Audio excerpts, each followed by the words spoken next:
बहुजन मुक्ति पार्टी के माध्यम से आज संत कबीर जी का जो जन्म जयंती है उसके लिए देश भर के सभी बहुजनों को हार्दिक अभिवादन। इसके साथ आज जो लाइव आने का जो मूल मकसद है, बिहार विधानसभा के चुनाव की तैयारियां शुरू हो चुकी है।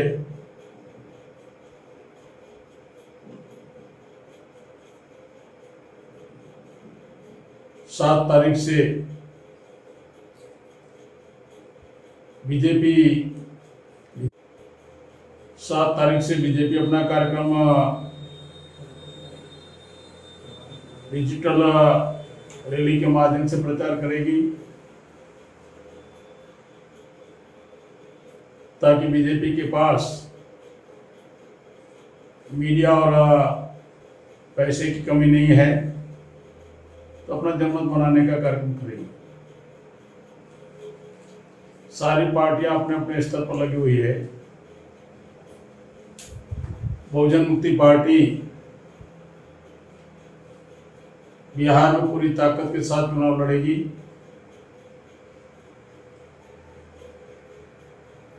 इसे देखा जाए तो भारत में अभी लोकतंत्र खत्म हो गया है। जब से केंद्र सरकार बीजेपी के द्वारा बनाई गई तो सारे विरोध पक्ष के लोग के विरोध में या तो supreme court, CBI, media trial, EVM ऐसे बहुत सारे हथकंडे अपनाकर विरोध पक्ष को दबा के रखा हुआ है। केंद्र सरकार के नीतियों के विरोध में कोई भी विरोध पक्ष खुलकर बोलने की स्थिति में नहीं है और इसीलिए मनमानी तरीके से सारी नीतियां बनाई जा रही है। वास्तव में बहुजन मुक्ति पार्टी समाज के अंदर विरोध पक्ष की भूमिका निभा रही है। जो कोई भी मुद्दे नहीं उठा रहे हैं वो मुद्दे हम लोग उठा रहे हैं। साथियों, 2020 के चुनाव की तैयारी में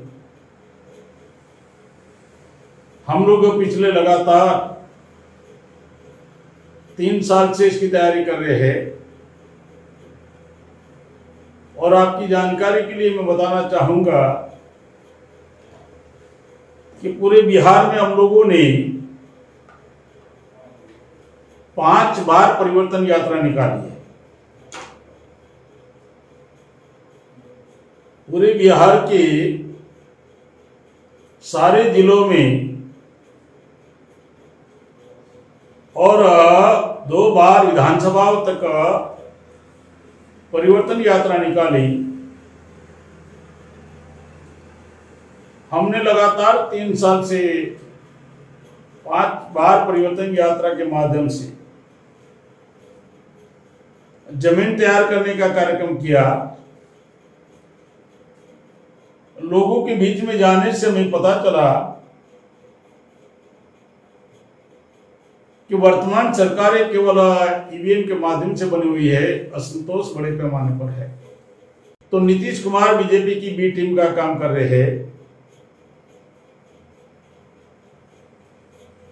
जेडीयू के सारे फैसले अभी नीतीश कुमार नहीं लेते, बीजेपी लेती है। लोजपा के रामविलास पासवान जी की पार्टी के सारे फैसले रामविलास पासवान नहीं लेते, बीजेपी लेती है। तो बहुत सारी पार्टियों की मजबूरी के कारण बीजेपी के पिछलंगू बनी हुई है अपना अस्तित्व बचाने के लिए।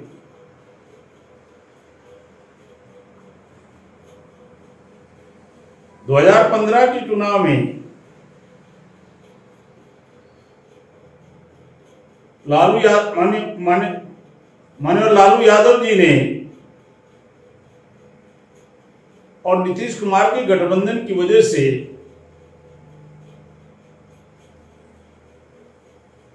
बिहार के लोगों ने बड़े पैमाने पर बीजेपी को परास्त किया था। और उसके बाद जो नीतीश कुमार जो कहते थे मैं मिट जाऊंगा लेकिन बीजेपी में नहीं जाऊंगा, और बीजेपी ज्वाइन कर लिया, बीजेपी के समर्थन में खड़े हो गए, उसकी नीतियों के समर्थन में खड़े हो गए, इनडायरेक्टली बीजेपी ज्वाइन।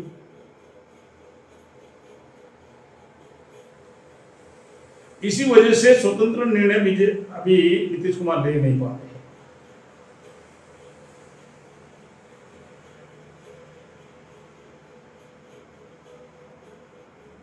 बिहार में लालू प्रसाद जी के राज को जंगल राज के कर बीजेपी और नीतीश कुमार सत्ता में आए थे, और आज की तारीख में उससे भी भयानक लॉ एंड ऑर्डर की परिस्थिति है। कानून व्यवस्था की उससे भयानक परिस्थिति है। लॉकडाउन में अगर ऐसा हो रहा है, गोपालगंज में जेडीयू के एमएलए ने 3 हत्या कर दी,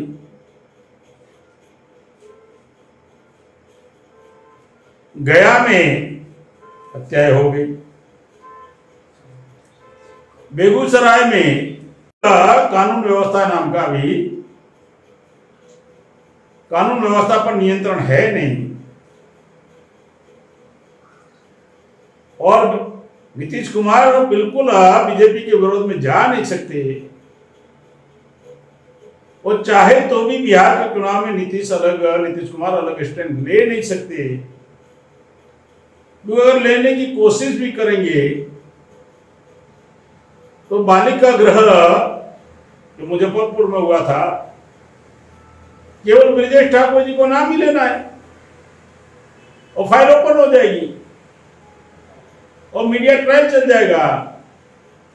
तो ये जो बीजेपी का तरीका है,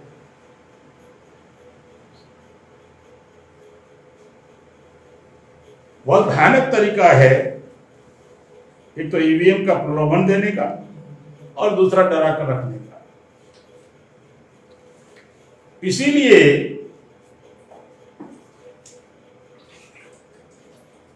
बिल्कुल भारत में कोई ऐसा विरोध पक्ष नहीं है जो खुलकर केंद्र सरकार के विरोध में और उसकी नीतियों के विरोध में आवाज उठा सके।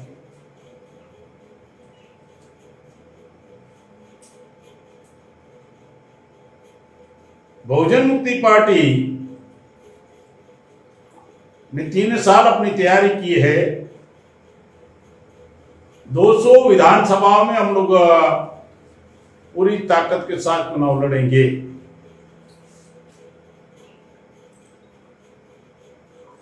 बिहार विधानसभा में 200 सीटों पर पूरी ताकत के साथ हम लोग चुनाव लड़ेंगे।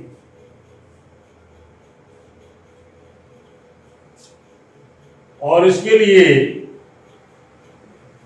बहुजन मुक्ति पार्टी के सारे राज्यों के अध्यक्ष एवं महासचिव पूरे चुनाव तक उनको बिहार में चुनाव तैयारी के लिए समय लगाना होगा। वो लगाएंगे।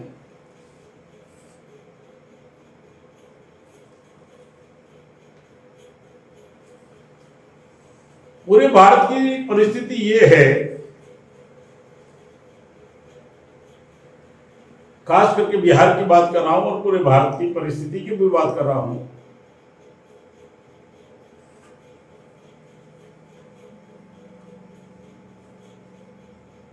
अगर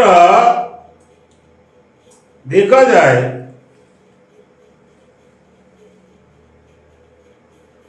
तो जो कोरोना की वजह से बीजेपी ने मजदूरों का जो हाल किया,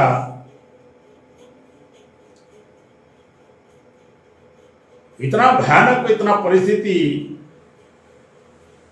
मजदूरों की पैदा हो गई, दयनीय स्थिति पैदा हो गई।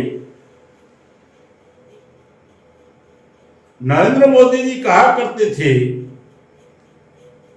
कि मैं हवाई जहाज में चंपल पहने हुए स्लीपर वालों को भी बैठकर देखना चाहता हूं। हजारों किलोमीटर तक लोगों के पास स्लीपर ही नहीं थी पहनने की।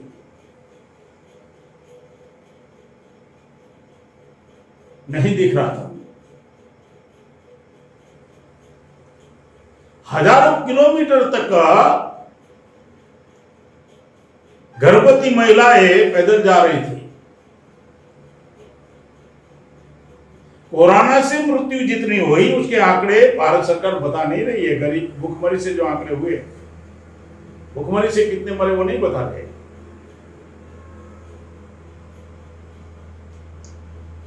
जब 5000 लोग 5000 केसेस थे तब ट्रेनें बंद रखा। अभी 2 लाख, आज की तारीख में 2,17,000 केसेस से लॉकडाउन अनलॉकडाउन कर दिया।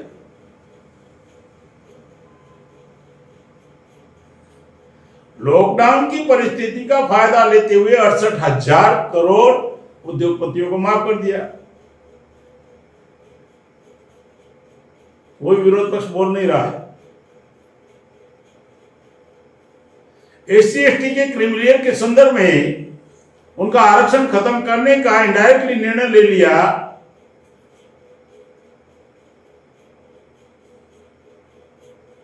बोल नहीं रहे कोई विरोध पक्ष।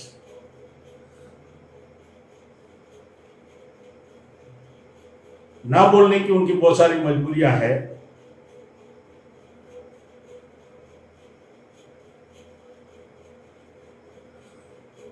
कोरोना से पहले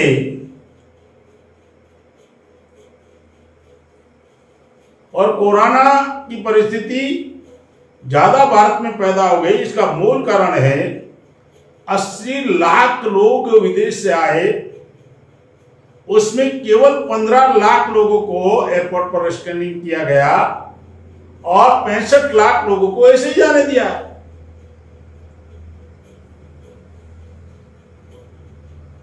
विदेश से आए हुए 80 लाख लोगों में से केवल 15 लाख लोगों का स्कैनिंग हुआ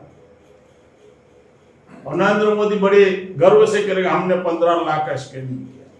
तो 65 लाख की तो बात बताओ कि बिना स्कैनिंग के हमने भेज दिए लोगों को।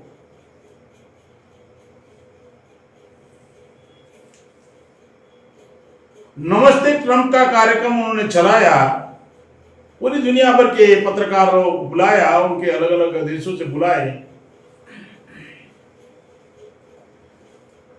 तो कोरोना जो बढ़ गया भारत में, इसका मूल कारण बीजेपी की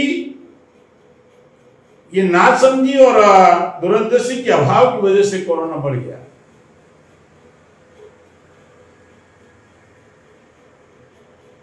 बगैर सोचे लॉकडाउन कर दिया गया। इस परिस्थिति के विरोध में कोई बोलने को तैयार नहीं है, कोई विरोध पक्ष।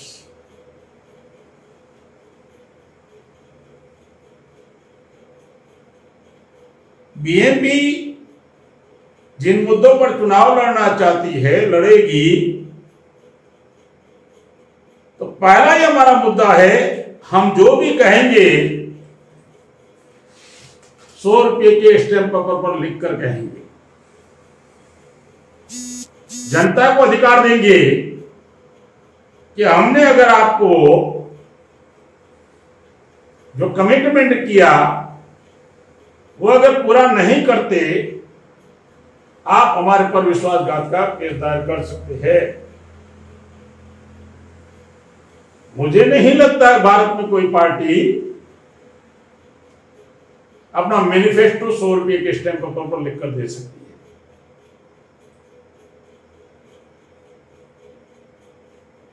कोई पार्टी देने वाली नहीं है, क्योंकि उनके साथ तो चीटिंग करना है, पब्लिक का वोट लेने के लिए बड़े बड़े वादे करने हैं।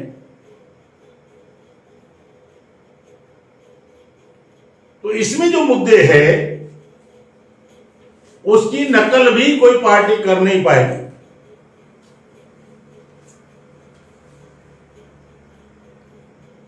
पहला ही मुद्दा है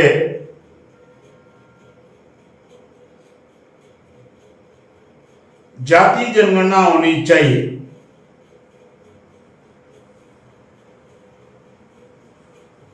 लालू जी के समय में लालू जी पार्लियामेंट 3 दिन बंद रखा था 2011 में, लेकिन उसकी बात बोल नहीं रहे। संभवतः यही कारण उनको अंदर रखने का हो सकता है।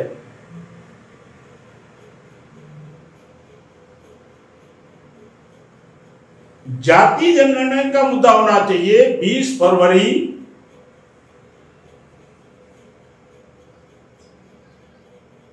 2020 में दैनिक भास्कर में एक छपकर आया कि बिहार विधानसभा में नीतीश कुमार ने 2 बार प्रस्ताव पारित करवाया कि केंद्र सरकार को भिजवाया कि जाति जनगणना 2021 में होनी चाहिए, और सारे विरोध पक्ष बिहार के लोगों ने समर्थन किया। लेकिन अगर नीतीश कुमार में अगर नैतिकता होती तो इस मुद्दे पर बीजेपी से गठबंधन तोड़ देना चाहिए कि पहले इसका फैसला करो, उसके बाद बिहार में आपके साथ मिलजुल कर चुनाव लड़ेंगे।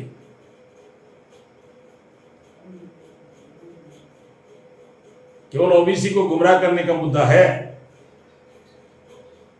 ताकि अप्रैल से शुरू सर्वे करने वाले थे। आप इस मुद्दे पर कोई बोल नहीं रहे, तो बहुजन मुक्ति पार्टी बिहार का चुनाव में मुख्य मुद्दा जाति जनगणना का बनाएंगे, निश्चित तौर पर हम बनाएंगे। सबसे बड़ा मुद्दा बनाएंगे जाति जनगणना का।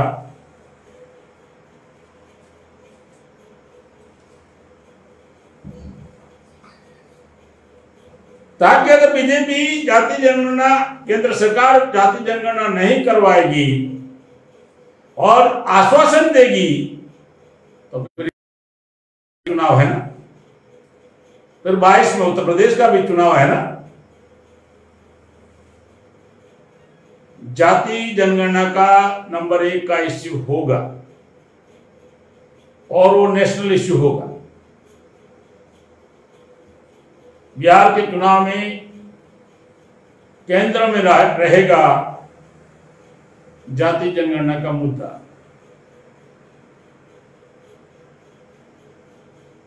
जाति जनगणना क्यों जरूरी है?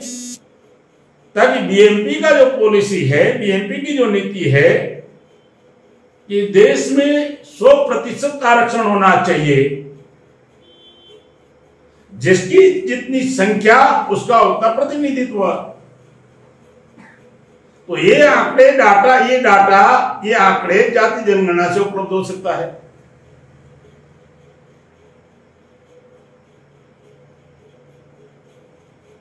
ये आंकड़े और ये डाटा जाति जनगणना से उपलब्ध हो सकता है। नीतीश कुमार अगर इस मुद्दे पर बीजेपी के विरोध, अगर जाति जनगणना के मुद्दे पर बीजेपी से अगर गठबंधन तोड़ देगा, तभी अभी एमबीसी और ओबीसी के वोट उसको मिलने वाले, अन्यथा मिलने वाले नहीं है। अब एमबीसी ओबीसी के लोग भी जागृत हो गए कि बार बार हमारा इस्तेमाल कितना होगा। इतनी नैतिकता लग नहीं रही है नीतीश कुमार जी के अंदर। मैं ये एमबीसी और ओबीसी को बताना चाहता हूं कि इस मुद्दे को बड़े पैमाने पर हम लोग को आवाज उठाना, ये नेशनल ये इश्यू होगा मेन। जो बैकवर्ड के नाम पर वोट लेना चाहते हैं, जो पार्टियां बैकवर्ड के नाम पर वोट लेना चाहते हैं, उन्होंने ये मुद्दा बिल्कुल नहीं उठाया कि 2015 में पिछड़े वर्ग के लोगों के, ओबीसी के लोग 314 स्टूडेंट ने आईएएस की एग्जाम पास की और क्रिमिलियर के नाम पर उनको आउट कर दिया गया। आधे भारत के अन्यथा कलेक्टर होते, डीएम होते। एग्जाम पास किए हुए 314 ओबीसी के स्टूडेंटों को आईएएस बनने से रोका गया। पिछड़े के नाम पर वोट लेने वाले नरेंद्र मोदी जी ने, केंद्र सरकार ने, और सवर्णों के, ब्राह्मणों के 40 बच्चों को विदाउट एग्जाम और विदाउट इंटरव्यू को आईएएस बना दिया गया। क्या पिछड़े वर्ग के वोट लेने वाले, जो नेतागिरी करने वाले,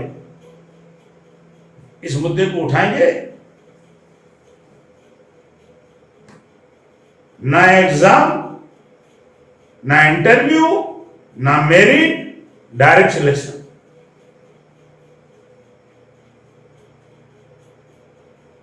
इस संदर्भ में एक भी शब्द नीतीश कुमार ने नहीं बोला, एक भी शब्द कांग्रेस ने नहीं बोला, एक भी शब्द बैकवर्ड के नाम पर वोट लेने वाले लोगों ने नहीं बोला।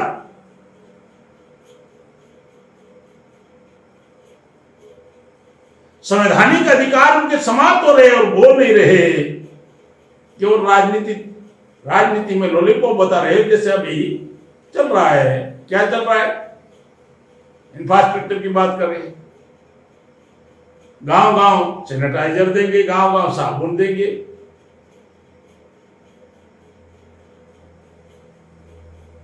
क्या सैनिटाइजर और साबुन से मुजफ्फरपुर का बालिका कांड के लगे हुए धब्बे धुल जाएंगे क्या? चुनाव में ये बड़ा इश्यू होगा।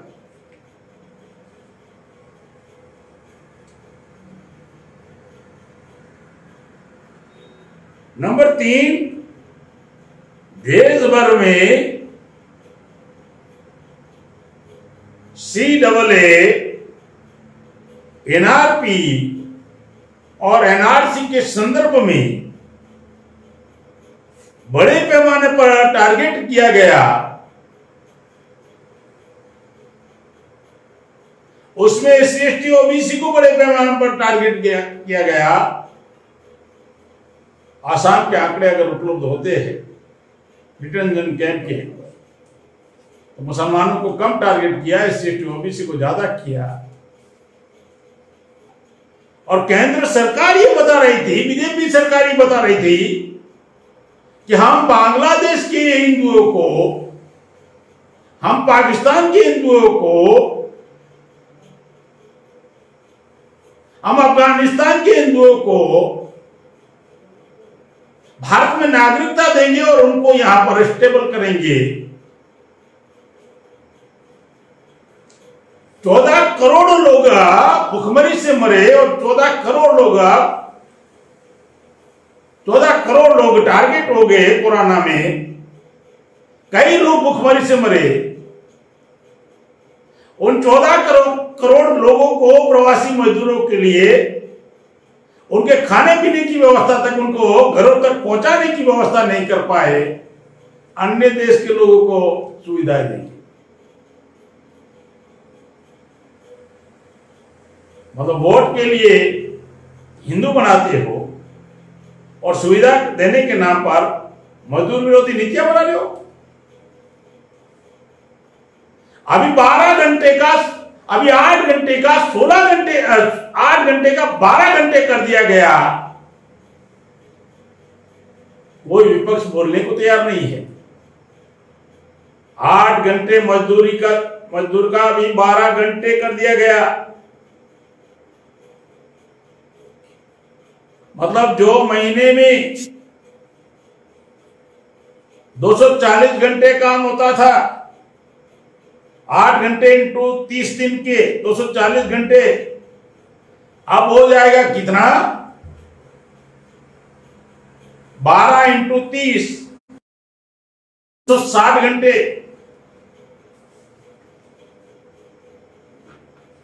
12 इंटू 30 360 घंटे।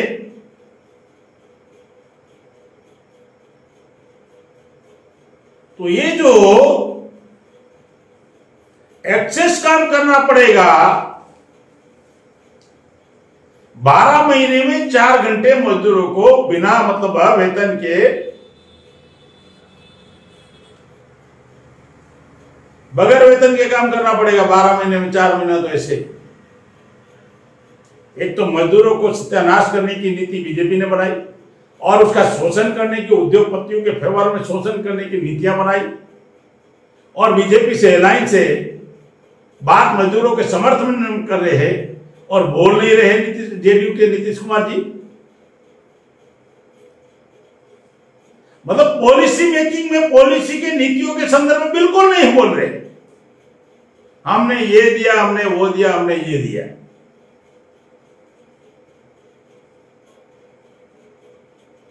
तो ये जो तरीका है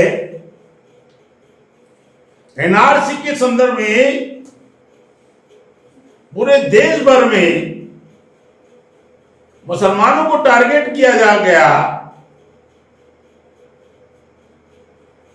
तो उस वक्त खुलकर जो स्टैंड लेना चाहिए, ऐसा विपक्ष ने स्टैंड लिया हो, कांग्रेस ने तो बिल्कुल नहीं लिया। और अन्य पॉलिटिकल पार्टियों ने कोई स्टैंड लिया हो, ऐसा कोई दिख नहीं रहा है। केवल अखबार में बयानबाजी जरूर किया होगा,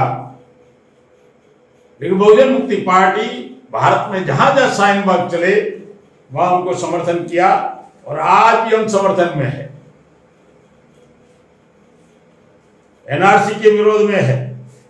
एनआरसी होना चाहिए तो डीएनए बेस्ड होना चाहिए।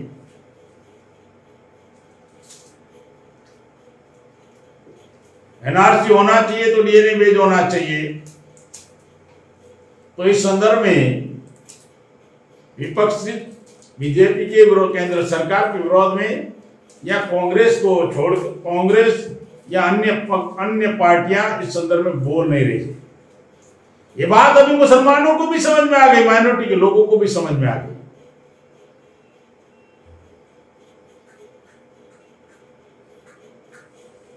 बड़े पैमाने पर अभी माइनॉरिटी को भी समझ में आ गई कि हमारा इस्तेमाल केवल राजनीति में चुनाव के वक्त होता है।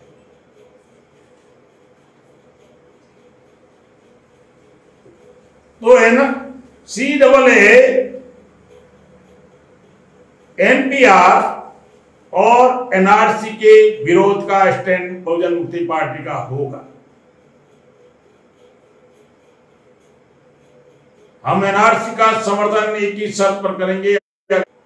हम एनआरसी का समर्थन एक ही मुद्दे पर कर सकते हैं, अगर डीएनए बेस्ड एनआरसी होता है तो, अन्यथा हमारा स्टैंड एनआरसी के विरोध में होगा। और कोई पार्टी ये स्टैंड लेने वाली नहीं है। बिहार में पिछली बार भी हमने मुद्दे उठाए थे। बिहार की भूमि उपजाऊ भूमि है, राजनीतिक तरीके से भी और वैसे भी उपजाऊ भूमि है, लेकिन सरकार के पास कोई योजना नहीं है। हमने उस समय भी मुद्दे उठाए थे कि कृषि आधारित उद्योग होना चाहिए। कृषि आधारित उद्योग होना चाहिए। 10 गांव में जो पैदावार होती है उसका मैन्युफैक्चरिंग वहीं होना चाहिए।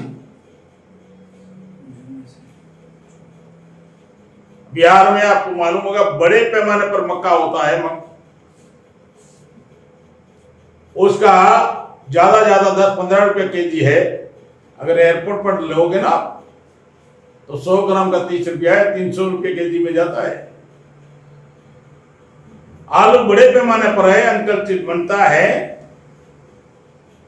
100 ग्राम का 20 रुपया है, 200 रुपये केजी जाता है। मजदूरों को, किसानों को कुछ मिल नहीं रहा है।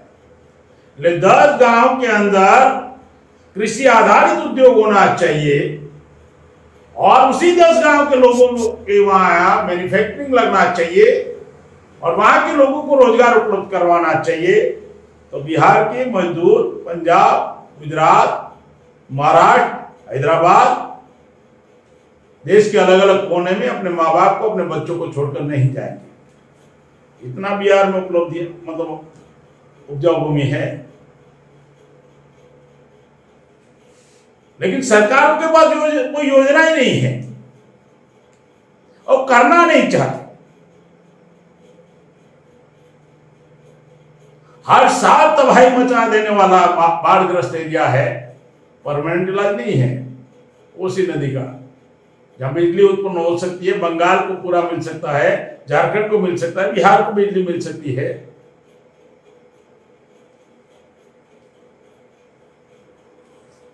सरकार के पास कोई योजना ही नहीं है और करना भी नहीं चाहते। इसका नतीजा बिहार के लोग भुगत रहे हैं। कृषि आधारित उद्योग होना चाहिए, भोजन मुक्ति पार्टी का क्लियर स्टैंड है।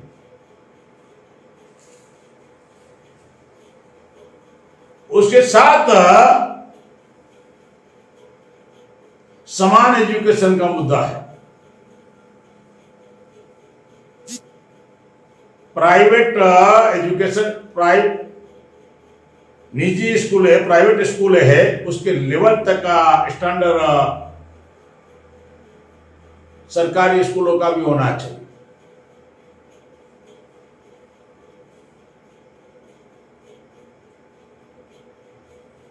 अर्थात कलेक्टर का बच्चा और मजदूर का बच्चा एक ही क्लास में पढ़ेगा,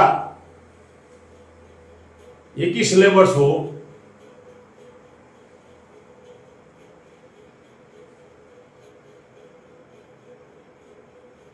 एजुकेशन का स्तर बढ़ेगा तो क्राइम कम होगा।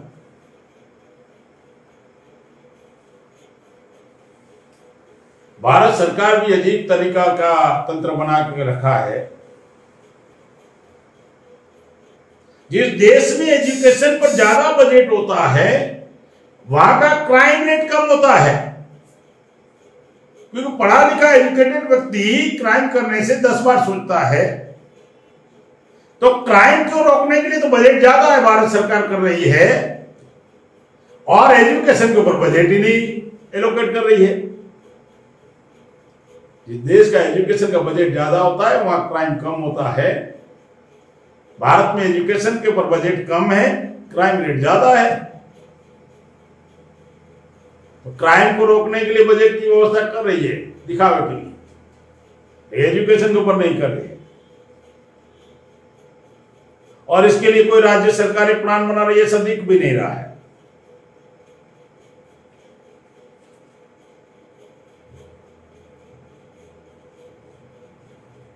इसके साथ बीएमपी के जो सिलेक्टेड जो मुद्दे हैं, भूमि आयोग बनाया जाएगा। डॉक्टर बाबा साहब अम्बेडकर की योजना थी।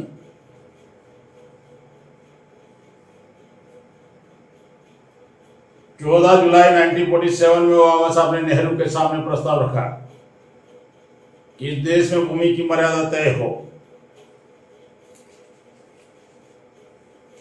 कि इससे अतिरिक्त भूमि कोई रख नहीं सकता, मर्यादा तय हो। नेहरू ने 21 जुलाई 1947 में इसको ठुकरा दिया और 6 सितंबर 1954 में बाबा साहब दोबारा राज्यसभा में मुद्दा रखा, भूमि आयोग होना चाहिए।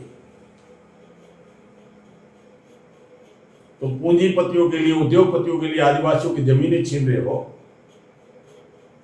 ऐसी जेड के नाम पर अरबों खरबों की जमीन आपने छीन ली डेवलपमेंट के नाम पर, और वहां कुछ भी उद्योग नहीं लगे, लेकिन जमीनें छीन ली।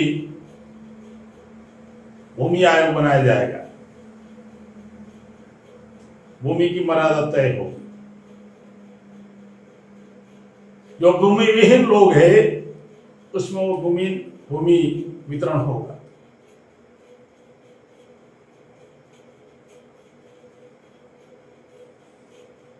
बीएमपी का मुद्दा है health security act.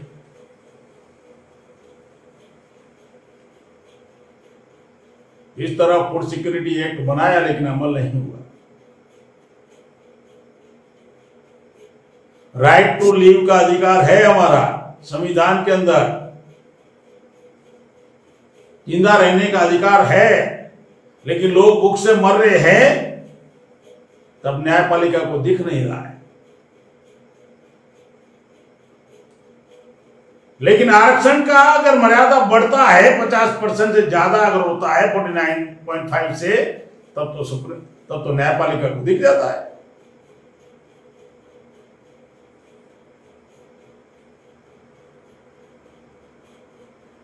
Health security act बनाया जाएगा। जो हेल्थ के साथ खिलवाड़ करेगा उसको पनिशमेंट होगा। पिछली बार चिमकी बुखार से कितने बच्चे मुजफ्फरपुर में मारे गए और हम लोगों ने वहां डॉक्टरों की टीम भेजा, तो बिल्कुल वो लोग सीरियस नहीं थे और उन लोग मजाक कर रहे थे। प्रशासन क्या कितना स्कोर हुआ बता रहे थे, शाम तक कितना स्कोर होगा, जैसे क्रिकेट में चल रहा। तो ये जो सारा तंत्र विफल हो चुका है, इससे लोग विकल्प की तलाश में है। और एक मुद्दा है निजीकरण में आरक्षण कंपलसरी लागू करें। तुम सरकारी तंत्र को, सरकारी डिपार्टमेंटों को बेच रहे हो, मनमानी तरीके से बेच रहे हो। जो कह रहे थे देश बिकने नहीं देंगे, उसी लाल किले को बेच दिया प्रधानमंत्री ने, केंद्र सरकार ने। 18 करोड़ का रेवेन्यू था, 5 करोड़ में मंथली रेवेन्यू 18 करोड़ का था, 5 करोड़ में डालमिया के पास गिरवी रख दिया, 13 करोड़ फ्री में दे दिया 30 साल के लिए।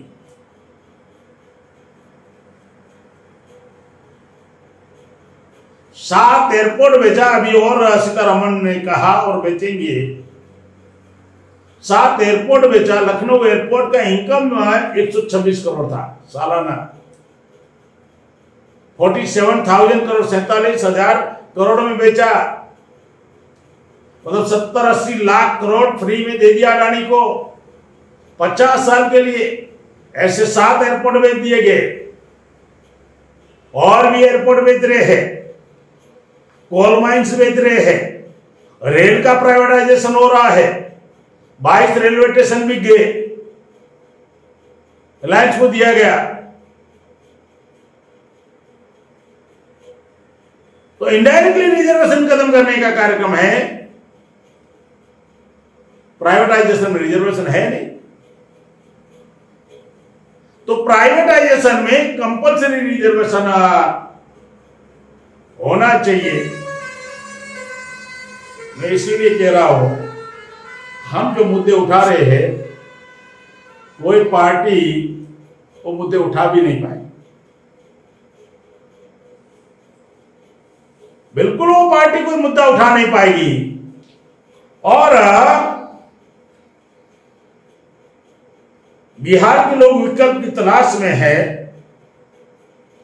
बिहार में निश्चित तौर पर मैं मानता हूं लालू यादव जी के जितना राजनीतिक सूझबूझ थी, लेकिन प्रशासन में उनके समर्थक ना होकर मनुवादी और ब्राह्मणवादी लोग ज्यादा थे, इसलिए उनका पूरा तंत्र फेल हो गया।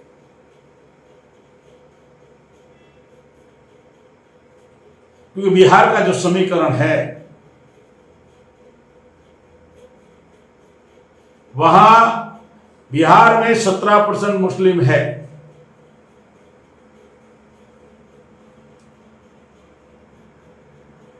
बिहार में लगभग 17 से 18% मुस्लिम है।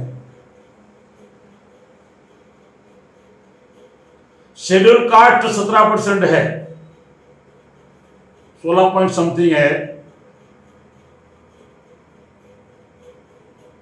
शेड्यूल कास्ट 17% है, 14 से 15% यादव लोग हैं।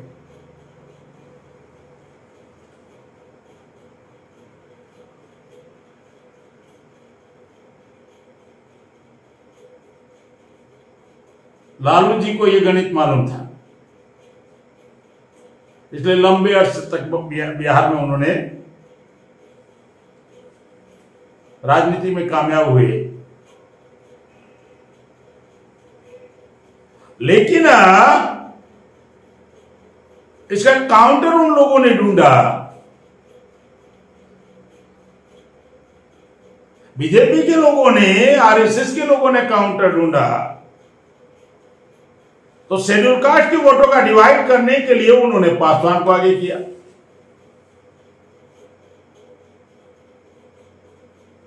और अति पिछड़े के नाम पर उन्होंने अलग अलग लोकल स्तर के नेताओं को आगे किया।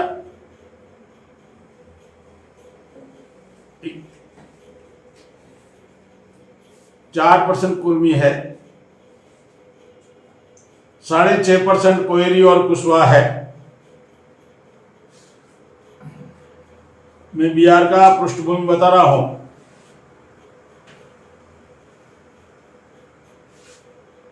अगर 51% ओबीसी में अगर काउंट करेंगे तो कम से कम 26% एमबीसी के लोग हैं।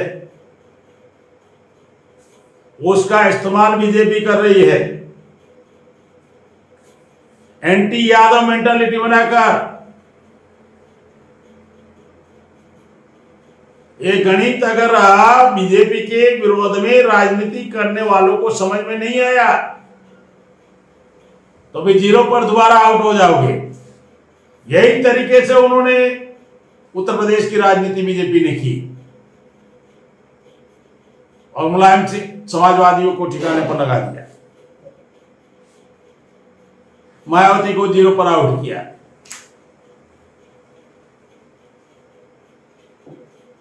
ये गणित अगर समझ में नहीं आया तो बिहार में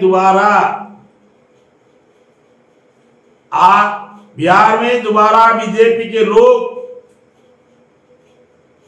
एमबीसी का इस्तेमाल करेंगे। इसलिए एमबीसी के जो नेता है, ओबीसी के जो नेता है, बीजेपी को पिछलगू जो है उनकी बात नहीं कर रहा हूं, जो बीजेपी की राजनीति के विरोध में उसका समीकरण बिगाड़ना चाहते हैं, तो अगर वो कॉमन एजेंडा पर अगर बिहार में की चुनाव में अगर कोई समीकरण बनाते हैं तो निश्चित तौर पर बीएमपी समर्थन करेगी। किसी भी परिस्थिति में, किसी भी स्थिति में बीजेपी को हम लोग बिहार में कामयाब होने नहीं देंगे।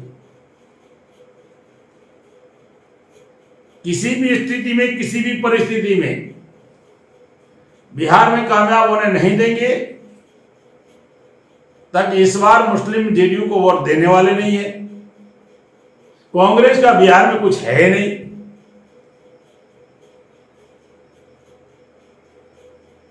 कांग्रेस को जिंदा करना ये बेवकूफी हो जाएगी।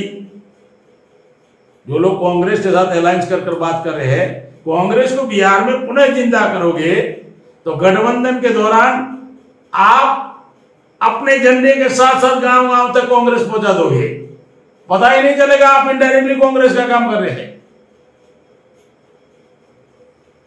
और बीजेपी ने यही काम किया, जेडीयू के माध्यम से पूरे बिहार में बीजेपी पहुंच गई।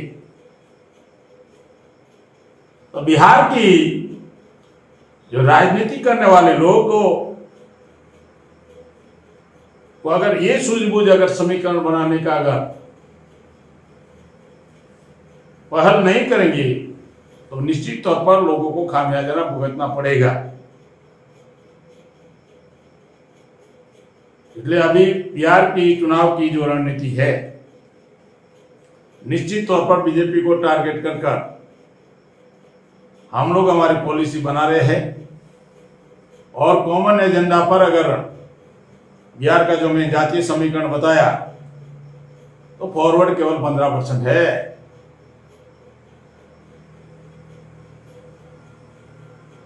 केवल 15 से 17% है, ज्यादा नहीं है। उसके भी आंकड़े हमारे पास है।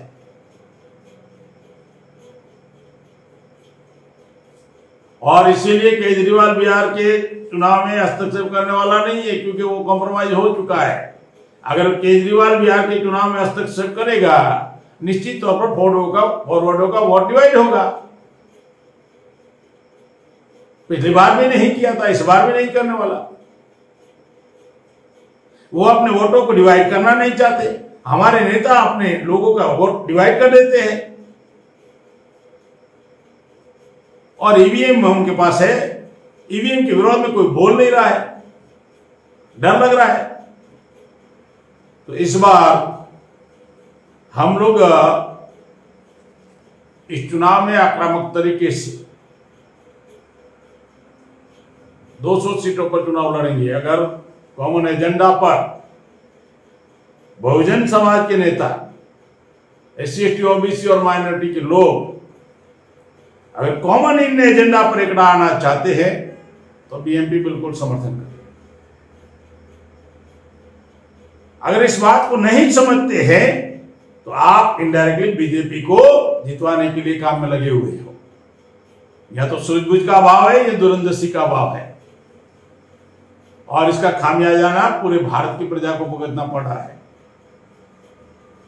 बीजेपी का जमीनी लेवल पर कुछ भी नहीं है, इसलिए वो डिजिटल का सहारा लेगी।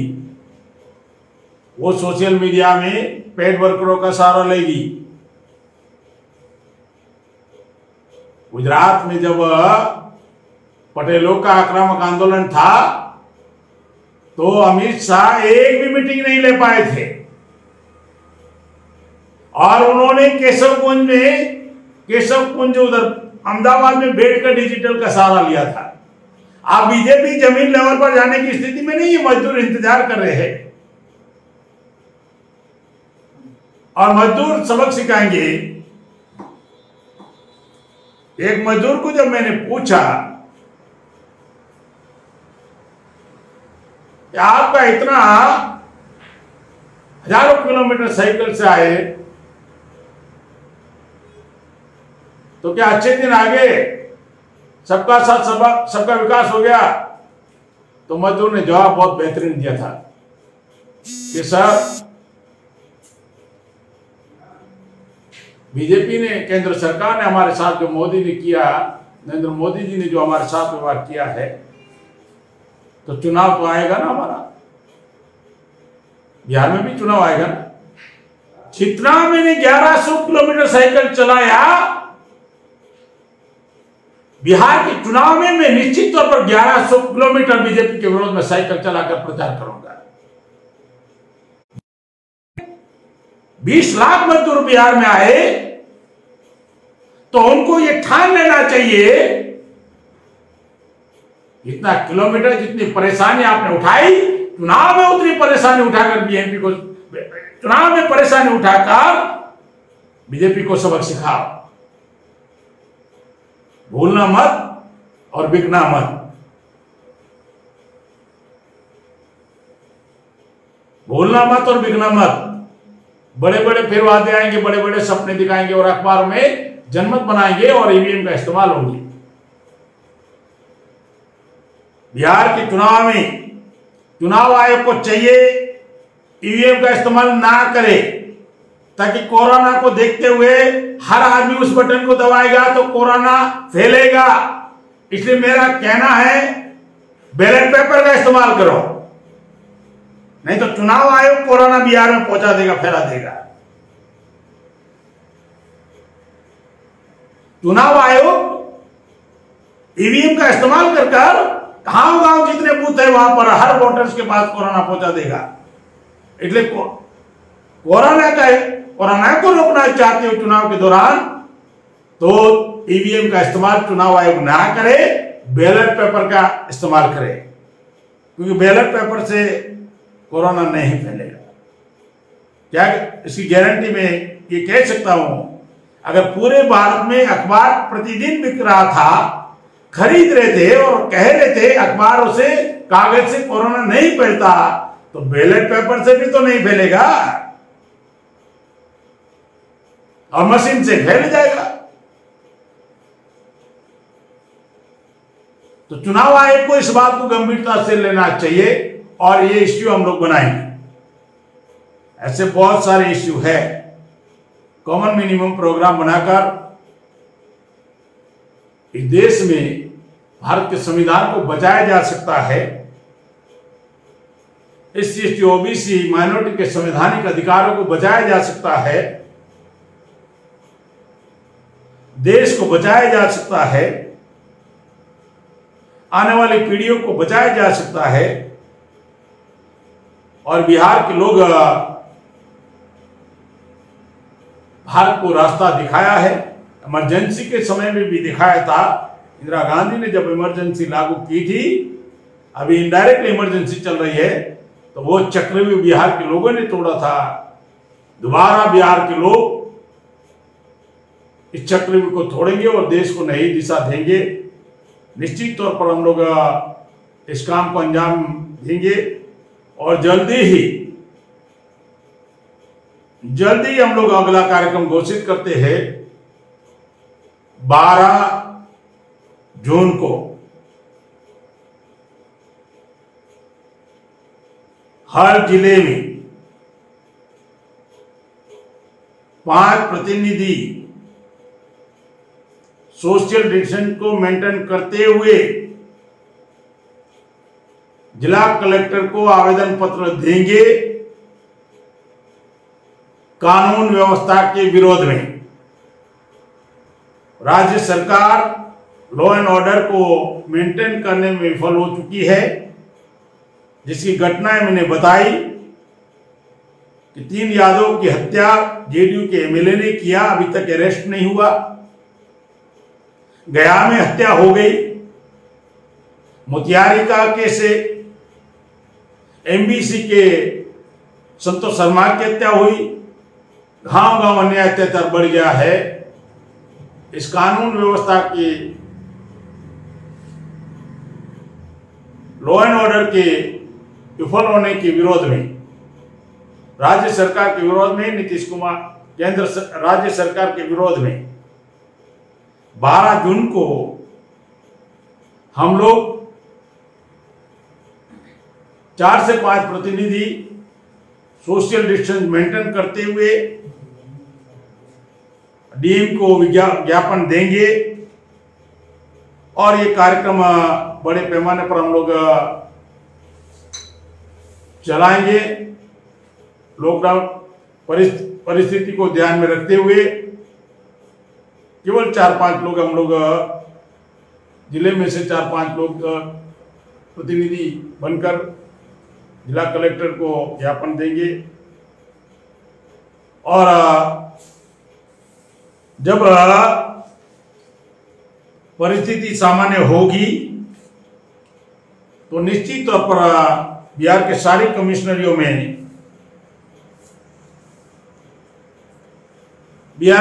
कमिश्नरियों में और राज्य स्तर की बड़ी रैलियों का कार्यक्रम शुरू करेंगे।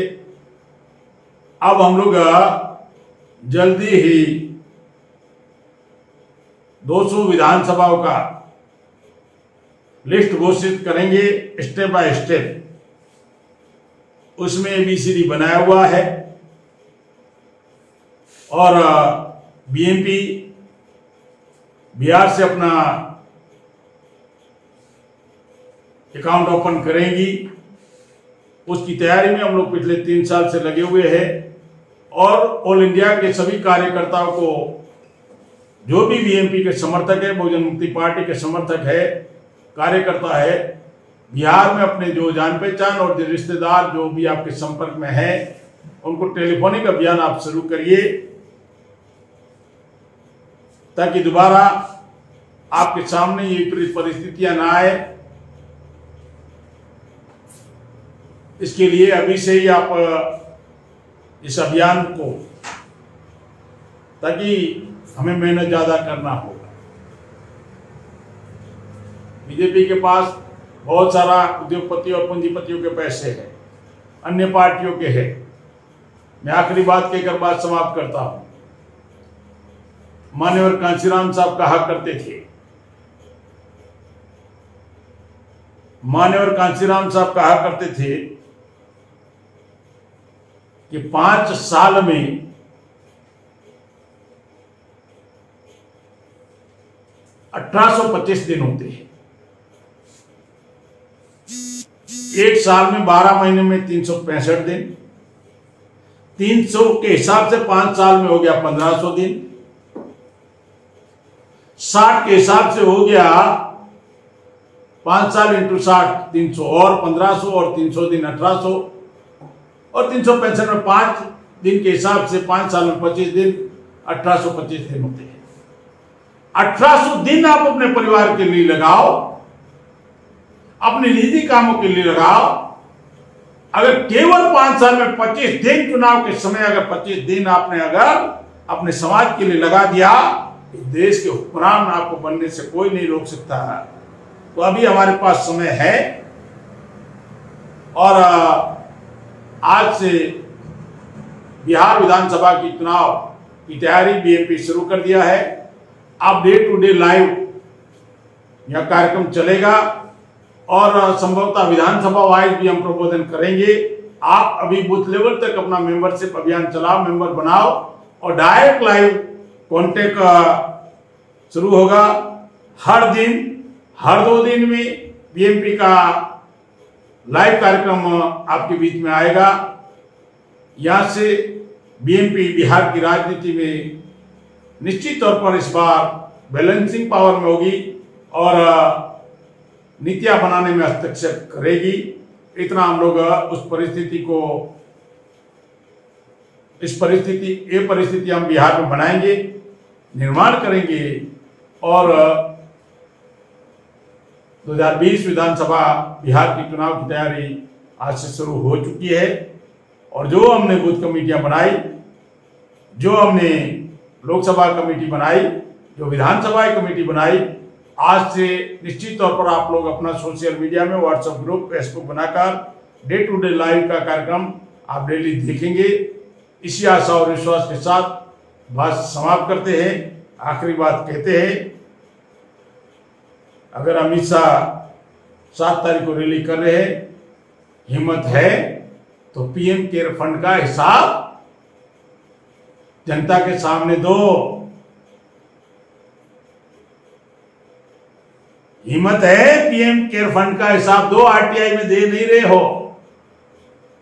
इतना ईमानदार बीजेपी भ्रष्टाचारी पार्टी नहीं है तो PM केयर फंड का हिसाब जनता के सामने देना चाहिए। क्योंकि 20 लाख करोड़ की घोषणा की, PM केयर फंड में डोनेशन लिया, दान लिया और लेते वक्त लोगों को लोन देने की बात कर रहे हो। लेते वक्त दान ले रहे हो और देते वक्त लोन दे रहे हो, तो लोगों को बेवकूफ समझ रखा है। तो ये 7 तारीख से, अगर 7 तारीख अमित शाह अगर PM केयर फंड का हिसाब दे दे, अगर ईमानदार है, या फिर इसके लिए भी नेहरू जी को जिम्मेवार ठहराएंगे? नेहरू ने सत्यानाश किया और नेहरू के सत्यानाश के आधार पर आप हमारा सत्यानाश कर रहे हो। तो यहां से बीएमपी अपनी चुनावी घोषणा शुरू कर दिया है। जल्द ही विधानसभा वाइड आपको सीट डिक्लेयर करेंगे और परिस्थिति के मुताबिक जो रणनीति बनाई जाएगी उसके लिए समय समय पर आपके सामने आएंगे। आपने इस लाइव कार्यक्रम को, इस वीडियो को बिहार के हर विधानसभा तक पहुंचाओगे, हर बूथ तक पहुंचाओगे। इसी आशा और विश्वास के साथ आपने मेरी बात सुना, इसके लिए आपका धन्यवाद।